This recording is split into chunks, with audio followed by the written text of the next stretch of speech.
Video start ಮಾಡೋಕ್ಕಿಂತ ಮುಂಚೆ ವಿಡಿಯೋಗೊಂದು like ಮಾಡಿ. ನಾನಿವತ್ತು ನಿಮಗೆ SBI ಕಂಪನಿಯ ಈ ಒಂದು ಕ್ಯಾಶ್ ಬ್ಯಾಕ್ ಕಾರ್ಡು ಯಾವ ರೀತಿ ವರ್ಕ್ ಆಗುತ್ತೆ, ಈ ಒಂದು ಕ್ಯಾಶ್ ಬ್ಯಾಕ್ ಕಾರ್ಡಲ್ಲಿ ಯಾವ ರೀತಿ ಹಣವನ್ನು ಸಂಪಾದನೆ ಮಾಡೋದು ಎಲ್ಲವನ್ನು ಕೂಡ ಕಂಪ್ಲೀಟ್ ಆಗಿ ತಿಳಿಸ್ಕೊಡ್ತೀನಿ.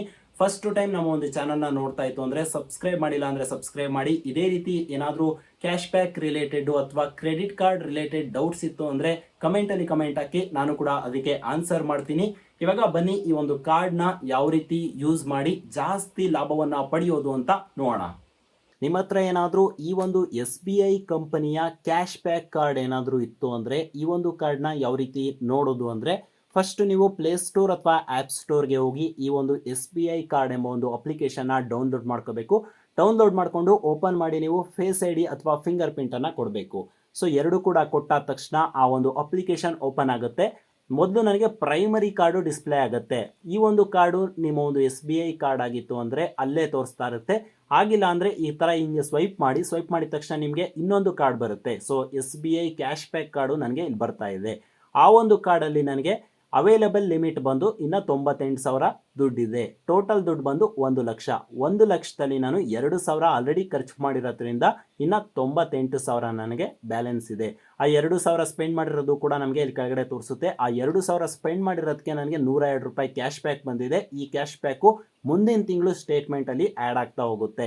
ಮುಂದಿನ ತಿಂಗಳು ಏನಾದರೂ ನಾನು 1,000 ರೂಪಾಯಿ ಖರ್ಚು ಮಾಡ್ತು ಅಂದರೆ ಈ ಒಂದು 100 ರೂಪಾಯಿ ಮೈನಸ್ ಮಾಡಿ 900 ರೂಪಾಯಿ ಮಾತ್ರ ನಾನು ಕಟ್ಟಬೇಕಾಗತ್ತೆ. ಆ ರೀತಿ ಒಂದು ಕ್ಯಾಶ್ ಬ್ಯಾಕ್ ಕಾರ್ಡು ವರ್ಕ್ ಆಗ್ತಾ ಹೋಗುತ್ತೆ. ನಾವೇನಾದರೂ 1,00,000 ರೂಪಾಯಿ ಏನಾದರೂ ಈ ಒಂದು ವರ್ಷದಲ್ಲಿ ಸ್ಪೆಂಡ್ ಮಾಡ್ತು ಅಂದರೆ ಈ ಒಂದು ತಿಂಗಳಲ್ಲಿ ಸ್ಪೆಂಡ್ ಮಾಡ್ತು ಅಂದರೆ ಮುಂದಿನ ತಿಂಗಳು ನನಗೆ 5,000 ರೂಪಾಯಿ ಕ್ಯಾಶ್ ಬ್ಯಾಕು ಈ ಒಂದು ಕಾರ್ಡಲ್ಲಿ ಕೂತಿರುತ್ತೆ. ನೆಕ್ಸ್ಟ್ ನಾನೇನಾದರೂ 10,000 ರೂಪಾಯಿಗೆ ಶಾಪಿಂಗ್ ಮಾಡ್ತು ಅಂದರೆ ಆ 5,000 ರೂಪಾಯಿ ಕ್ಯಾಶ್ ಬ್ಯಾಕ್ನ ಮೈನಸ್ ಮಾಡಿಕೊಂಡು ಇನ್ನು 5,000 ರೂಪಾಯಿ ಮಾತ್ರ ನಾನು ಕಟ್ಟಬೇಕು. ಅಗೈನ್ ಆ 5,000ಕ್ಕೆ ನೆಕ್ಸ್ಟ್ ತಿಂಗಳು ನನಗೆ ಕ್ಯಾಶ್ ಬ್ಯಾಕ್ ಸಿಗುತ್ತೆ. ಅದೇ ರೀತಿ ಕ್ಯಾಶ್ ಬ್ಯಾಕ್ ಅನ್ನೋದು ಒಂದು ತಿಂಗಳಿಂದ ಮತ್ತೊಂದು ತಿಂಗಳಿಗೆ ಮೈಗ್ರೇಟ್ ಆಗ್ತಾ ಹೋಗುತ್ತೆ. ಈ ತಿಂಗಳು ಯೂಸ್ ಮಾಡಿದ್ದು ನೆಕ್ಸ್ಟ್ ತಿಂಗಳಲ್ಲಿ ನನಗೆ ಅದು ಕ್ರೆಡಿಟ್ ಆಗುತ್ತೆ. ಆಮೇಲೆ ತುಂಬ ಜನ ಕೇಳ್ತಾ ಇದ್ರಿ ಈ ಒಂದು ಕಾರ್ಡಿನ ಅನಾಲಿಟಿಕ್ಸ್ನ ನೋಡೋದು ಯಾವ ರೀತಿ ಅಂತ. ಇಲ್ಲಿ ವೀವ್ ಅಕೌಂಟ್ ಡೀಟೇಲ್ಸ್ ಅಂತ ಇರುತ್ತೆ, ಅದನ್ನು ಕ್ಲಿಕ್ ಮಾಡಿಬಿಟ್ಟು ಸ್ಪೆಂಡ್ ಅನಲೈಸರ್ ಅಂತ ಇರುತ್ತಲ್ಲ ಇದನ್ನು ಕ್ಲಿಕ್ ಮಾಡಿ. ಸೊ ಇಲ್ಲಿ ಕ್ಲಿಕ್ ಮಾಡಿದ ತಕ್ಷಣ ನಿಮಗೆ ಎಲ್ಲೆಲ್ಲಿ ದುಡ್ಡನ್ನು ಸ್ಪೆಂಡ್ ಮಾಡಿದ್ದೀನಿ ಎಲ್ಲನೂ ಕೂಡ ಈ ಒಂದು ತೋರಿಸ್ತಾ ಇರುತ್ತೆ. ಸೊ ನೋಡ್ತಾ ಇರ್ಬೋದು. ಸೊ 2,040 ರೂಪಾಯಿ ನಾನು ಸ್ಪೆಂಡ್ ಮಾಡಿದ್ದೀನಿ. ನಿಮಗೆ ಗ್ರಾಫಲ್ಲೂ ಕೂಡ ತೋರಿಸುತ್ತೆ. ನೀವು ಸ್ಪೆಂಡ್ ಹೆಂಗೆ ಮಾಡ್ತೀರಾ ಅದ್ರ ಮೇಲೆ ಆ ಒಂದು ಗ್ರಾಫು ಕೂಡ ಚೇಂಜ್ ಆಗ್ತಾ ಹೋಗುತ್ತೆ. ಸೊ ಅದ್ರ ಜೊತೆಗೆ ನೀವು ಅನ್ಬಿಲ್ಡ್ ಟ್ರಾನ್ಸಾಕ್ಷನ್ ಕೂಡ ಇಲ್ಲಿ ನೋಡ್ಬೋದು. ಸೊ ಎಕ್ಸಾಂಪಲ್ಲು ಇಲ್ಲಿ ಇನ್ ಪ್ರೋಸೆಸ್ ಅಂತ ಇದೆಯಲ್ವಾ, ಇದ್ರ ಮೇಲೆ ಕ್ಲಿಕ್ ಮಾಡ್ತು ಅಂದರೆ ನಾನು ಆಲ್ರೆಡಿ ಸ್ಪೆಂಡ್ ಮಾಡಿದ್ದೀನಿ, ಇದಿನ್ನೂ ರಿಫ್ಲೆಕ್ಟ್ ಆಗಿಲ್ಲ. 1-2 ದಿನ ಆದಮೇಲೆ ಈ ಒಂದು ದುಡ್ಡು ನನ್ನ ಒಂದು ಕಾರ್ಡ್ಗೆ ಬಂದು ಸೇರ್ಕೋತಾ ಹೋಗುತ್ತೆ. ಸೊ ಅಂದರೆ ನೋಡಿ, ಇಲ್ಲಿ 480 ರೂಪಾಯಿ ಸಾಲ ತೊಗೊಂಡಿದ್ದೀನಿ, ಇಲ್ಲಿ 149 ರೂಪಾಯಿ ಸಾಲ ತೊಗೊಂಡಿದ್ದೀನಿ. ಇದೆಲ್ಲನೂ ಕೂಡ ಆ್ಯಡ್ ಆಗಿ ನನಗೆ ಮುಂದಿನ ತಿಂಗಳು ಆ ಒಂದು ದುಡ್ಡನ್ನು ಕಟ್ಟು ಅಂತ ಬರುತ್ತೆ. ಅಷ್ಟು ತಿಂಗಳಲ್ಲಿ ಅದನ್ನು ಕರೆಕ್ಟಾಗಿ ಕಟ್ತು ಅಂದರೆ ಅದ್ರ ಮುಂದಿನ ತಿಂಗಳು ನನಗೆ ಕ್ಯಾಶ್ ಬ್ಯಾಕ್ ಬರುತ್ತೆ. ಸೊ ಅದೇ ರೀತಿ ಕ್ಯಾಶ್ ಬ್ಯಾಕ್ಗೋಸ್ಕರ ಯಾವುದೇ ರೀತಿ ನೀವು ಕಸ್ಟಮರ್ ಕೇರ್ಗೆ ರಿಕ್ವೆಸ್ಟ್ ಮಾಡೋದು ಏನು ಮಾಡೋಕ್ಕೆ ಹೋಗಬೇಡಿ. ಜಸ್ಟ್ ಈ ಒಂದು ಕಾರ್ಡನ್ನು ಯೂಸ್ ಮಾಡ್ತಾ ಇರಿ. ಮುಂದಿನ ತಿಂಗಳೆಲ್ಲ ಅದ್ರ ಮುಂದಿನ ತಿಂಗಳು ನಿಮಗೆ ಆ ಒಂದು ಕ್ಯಾಶ್ ಬ್ಯಾಕ್ ಕ್ರೆಡಿಟ್ ಆಗ್ತಾ ಹೋಗುತ್ತೆ. ಜೊತೆಗೆ ಲಾಸ್ಟ್ ತಿಂಗಳಿನ ಸ್ಟೇಟ್ಮೆಂಟ್ ಬೇಕು ಅಂದರೆ ಇಲ್ಲಿ ಡೌನ್ಲೋಡ್ ಮಾಡ್ಕೋಬೋದು. ಲಾಸ್ಟ್ ತಿಂಗಳಿನ ಟ್ರಾನ್ಸಾಕ್ಷನ್ ಹಿಸ್ಟ್ರಿ ನೋಡಬೇಕು ಅಂದರೂ ಕೂಡ ಇಲ್ಲಿ ನೋಡ್ಬೋದು. ಅಥವಾ ನಾವು ಯಾವುದಾದ್ರೂ ಪೇಮೆಂಟ್ ಮಾಡಿದ್ದೀವಿ ಅಂದರೆ ಅದನ್ನು ಕೂಡ ಇಲ್ಲಿ ನೋಡ್ತಾ ಹೋಗ್ಬೋದು. ಆಮೇಲೆ ಇನ್ನೊಂದು ಮುಖ್ಯವಾದ ವಿಚಾರ ಏನಪ್ಪ ಅಂದರೆ, ತುಂಬ ಜನ ಈ ಒಂದು ಕಾರ್ಡನ್ನು ಯೂಸ್ ಮಾಡ್ತಾ ಇರ್ತೀರಾ. 10,000 ರೂಪಾಯಿ ಸಾಲ ಇತ್ತು, ಆದರೆ ನಿಮ್ಮ ಹತ್ರ 5,000 ರೂಪಾಯಿ ಮಾತ್ರ ದುಡ್ಡಿದೆ. 5,000 ರೂಪಾಯಿ ಕಟ್ಟಿ ಇನ್ನು 5,000 ರೂಪಾಯಿ ಸಾಲನ ಹಾಗೆ ಉಳಿಸ್ಕೋಬೋದಾ ಅಂತ ಕೇಳ್ತೀರಾ. ಹೌದು, ನೀವು 1 ರೂಪಾಯಿ ಕಟ್ಟಿದ್ರು ಕೂಡ ಅದು ಇಲ್ಲಿ ಇವ್ಯಾಲ್ಯುವೇಟ್ ಆಗ್ತಾ ಹೋಗುತ್ತೆ.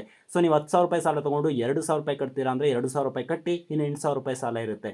ಆಮೇಲೆ ಇನ್ನೊಂದು ಸ್ವಲ್ಪ ದಿನ ಆದಮೇಲೆ ದುಡ್ಡು ಸಿಕ್ತು, ಸೊ ಇನ್ನೊಂದು 5,000 ಕಟ್ತೀರಾ ಅಂದರೆ ಅದು 7,000 ರೂಪಾಯಿ ಆಗಿರುತ್ತೆ. ಇನ್ನು 3,000 ರೂಪಾಯಿ ಸಾಲ ಇರುತ್ತೆ. ಇನ್ನೊಂದು ದಿನ ಬಿಟ್ಕೊಂಡು ನೀವು 2,000 ರೂಪಾಯಿ ಸಿಕ್ತು ಅಂದರೆ ಅದನ್ನು ಕೂಡ ಕಟ್ತೀರಾ, ಇನ್ನು 1,000 ರೂಪಾಯಿ ಸಾಲ ಉಳ್ಕೊಳ್ಳುತ್ತೆ. ಸೊ ಅದೇ ರೀತಿ ನೀವು ಆ ಒಂದು ದುಡ್ಡು ಎಷ್ಟು ತೊಗೊಂಡಿರ್ತೀರಾ ಅಷ್ಟು ವಾಪಸ್ ಕಟ್ಟಬೇಕು ಆ ಒಂದು ಟೈಮ್ ಒಳಗಡೆ. ಟೈಮ್ ಆಗೋದ್ಮೇಲೆ ಕಟ್ತು ಅಂದರೆ ನಿಮಗೆ ಆ ಒಂದು ಬಡ್ಡಿಯನ್ನು ಹಾಕಿರ್ತಾರೆ, ಆ ಬಡ್ಡಿ ಸಮೇತ ಕಟ್ಟಬೇಕಾಗುತ್ತೆ. ಸೊ ಯಾರು ಕೂಡ ಆ ಥರ ಮಾಡ್ಕೊಳಕ್ಕೆ ಹೋಗ್ಬೇಡಿ. ಕರೆಕ್ಟ್ ಟೈಮ್ ಒಳಗಡೆ ನೀವು ಆ ಒಂದು ಸಾಲವನ್ನು ವಾಪಸ್ ಕಟ್ಟಿ. ಸೊ ಮೇನ್ಲಿ ಈ ಒಂದು ಕಾರ್ಡು ಅಂದರೆ SBI ಕ್ಯಾಶ್ ಬ್ಯಾಕ್ ಕಾರ್ಡು ಯಾರು ಯೂಸ್ ಮಾಡ್ತೀರಾ, ನೀವು ಯೂಸ್ ಮಾಡುವುದು ಈ ಒಂದು ಕ್ಯಾಶ್ ಬ್ಯಾಕ್ಗೋಸ್ಕರನೇ. ಸೊ ಯಾರು ಕೂಡ ಸಾಲ ಬೇಕು ಅಂತ ಈ ಒಂದು ಕಾರ್ಡ್ನ ಯೂಸ್ ಮಾಡಲ್ಲ, ಕ್ಯಾಶ್ ಬ್ಯಾಕ್ ಬೇಕು ಅಂತ ಈ ಒಂದು ಕಾರ್ಡನ್ನು ಯೂಸ್ ಮಾಡ್ತೀರಾ. ನಿಮಗೆ ಕ್ಯಾಶ್ ಬ್ಯಾಕ್ ಅನ್ನೋದು ಬೇಕೇ ಬೇಕು ಅಂದರೆ ಕರೆಕ್ಟ್ ಟೈಮಲ್ಲಿ ವಾಪಸ್ ದುಡ್ಡನ್ನು ಕಟ್ಟಬೇಕಾಗತ್ತೆ. ಸೊ ಇನ್ನೂ ಹೆಚ್ಚುವರಿ ಏನಾದರೂ ಇನ್ಫಾರ್ಮೇಷನ್ ಬೇಕು ಅಂದರೆ ಕಮೆಂಟಲ್ಲಿ ಕಮೆಂಟನ್ನು ಮಾಡಿ.